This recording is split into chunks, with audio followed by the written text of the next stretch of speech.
Good morning. কেমন আছো সবাই? আশা করছি সবাই ভালো আছো, কিন্তু আমরা একটু ভালো নেই। ঠান্ডায় রক্ত একদম ঠান্ডা হয়ে গেছে, হাত পা সব অবশ হয়ে গেছে, আর কিছু চলছে না। তারপরেও হ্যাঁ, আমরা মোটা মানুষ, তাহলেও ঠান্ডা আমাদের বেশি লাগছে। জানি রোগা মানুষদের ঠান্ডা একটু কম লাগে, কিন্তু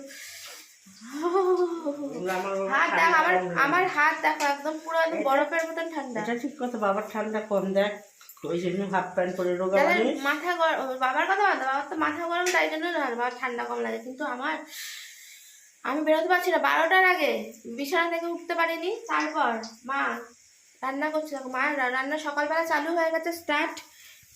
মাছ টাছ রান্না হয়ে গেছে। এখানে এখন কি করছে, এখন ক্যাপসিকাম, বাঁধাকপি, গাজর সব দিয়ে একটা মিক্স, আর তার মধ্যে আছে চিংড়ি মাছ, সবার প্রিয়। সেই চিংড়ি মাছ দিয়ে একটা মিক্সড করে একটা বড়া বানানো হচ্ছে। অসাধারণ তার টেস্ট। আমার মায়ের ঠান্ডা লাগছে মা? না, গরম লাগছে? দেখো, তোমাকে দেখে গরমই লাগছে মনে হচ্ছে, এদিকে হাত পা পুরো একদম ঠান্ডায় পুরো বরফ হয়ে রয়েছে।